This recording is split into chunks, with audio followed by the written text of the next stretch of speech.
चलिए देखिए, आज पढ़ने वाले हैं यौन संचरित रोग यानी कि सेक्सुअल ट्रांसमिटेड डिसीज।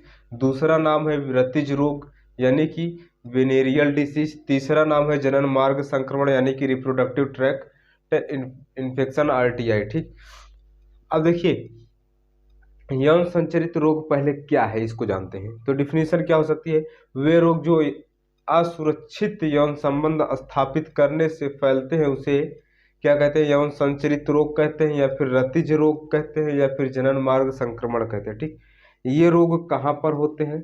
तो ये रोग जनन अंगों या जनन भागों पर होते हैं। इस रोग को होने की पहचान क्या है कि हमको रोग हो गया है? तो इसके जो शुरुआती लक्षण होते हैं वो बहुत ही हल्के फुल्के होते हैं। जो कौन कौन से हो सकते हैं? हल्के फुल्के तो होते हैं, कौन कौन से हो सकते हैं? तो जनन अंगों से तरल का स्राव होना। किसका? तरल स्राव होना। या फिर क्या हो सकता है? हल्का दर्द या सूजन होना। ठीक, क्या? हल्का दर्द या फिर सूजन आ जाना।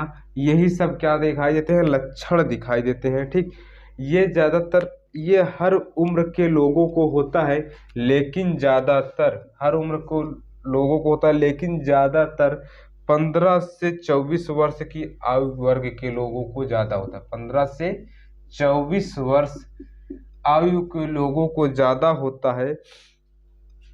इनके होने का कारण क्या है? बहुत सारी घटनाएं होती हैं। ठीक, अब देखिए इन रोग से देखिए जिस वर्ष में हम लोग हैं, जिस वर्ष में हम लोग हैं यानी कि 15 से 24 वर्ष के बीच में ये रोग ज़्यादा होता है। तो अब इसमें घबराने की बात नहीं है कि हमको हुआ है कि नहीं हुआ है। क्या कराना है? एक नॉर्मल सी बीमारी होती है, हल्का दर्द या सूजन होता है, तरल स्राव होता है। ठीक, अब देखिए इनको कैसे पहचानें और इनसे कैसे बच सकें। जब पहचाने कैसे? जब तरल स्राव होता हो या हल्का दर्द या सूजन होती हो तब पहचान सकते हैं इसको हमको कोई रोग हुआ है। ये कहाँ से स्रावित होगा तरल? तो जनन अंगों से स्रावित होगा। ठीक, अब देखिए आगे देखते हैं। चलिए इसका थोड़ा स्क्रीनशॉट लीजिए। आगे देखते हैं क्या कि क्या बचाव क्या है। बिल्कुल घबराना नहीं है इस रोग से। बचाव क्या है इस रोग से? तो बचाव के 3 प्रमुख चीजें हैं। पहला क्या है? बचने का 3 प्रमुख चीज है। पहला क्या है? पहला ये है किसी अनजान व्यक्ति, कैसे? 3 या 4 कारण आपको बताएंगे। अनजान व्यक्ति के साथ यौन संबंध ना स्थापित करें।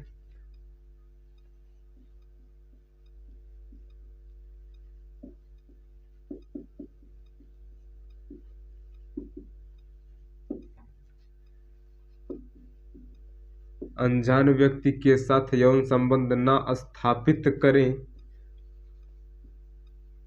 दूसरा कारण क्या है? दूसरा कैसे बचा सकते हैं?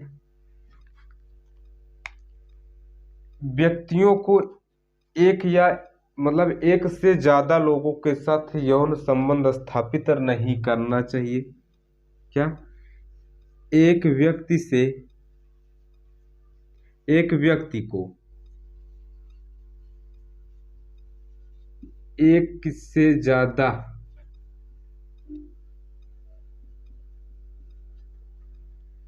एक व्यक्ति को एक से ज्यादा लोगों के साथ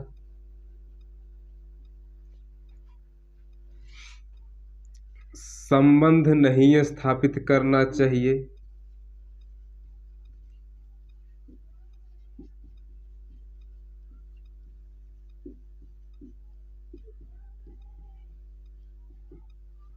अब अगला देखिए तीसरा क्या होगा।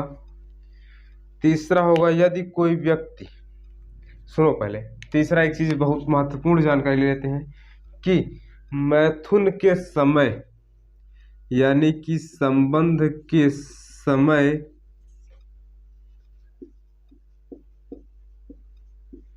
निरोध का उपयोग करना चाहिए।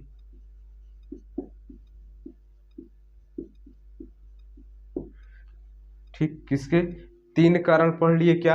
अनजान व्यक्ति के साथ यौन संबंध स्थापित नहीं करना चाहिए। दूसरा कारण क्या है? एक व्यक्ति को एक से ज्यादा लोगों के साथ संबंध स्थापित नहीं करना चाहिए। अगला क्या है? संबंध स्थापित करते समय निरोध का प्रयोग करना चाहिए। ठीक। अगला क्या? यदि कोई आपको शंका या लक्षण दिखाई देते हैं तो तुरंत योग्य डॉक्टर को दिखाना चाहिए। अगर रोग है तो उसका इलाज कराना है। ठीक। क्या बोले कि अगर आपको कोई लक्षण दिखाई देते हैं। चौथा क्या है? आशंका होने पर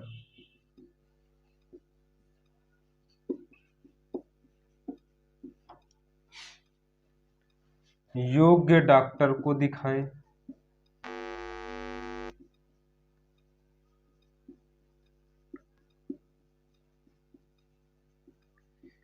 या योग्य डॉक्टर को दिखाएं और रोग मिलने पर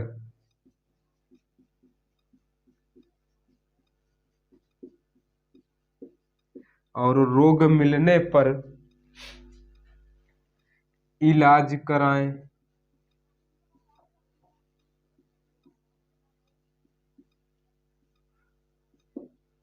ठीक। ये प्रमुख 4 कारण थे। क्या कारण था? अनजान व्यक्ति के साथ यौन संबंध नहीं स्थापित करना चाहिए। एक व्यक्ति को एक से ज्यादा लोगों के साथ संबंध नहीं स्थापित करना चाहिए। संबंध के समय हमेशा निरोध का उपयोग करना चाहिए।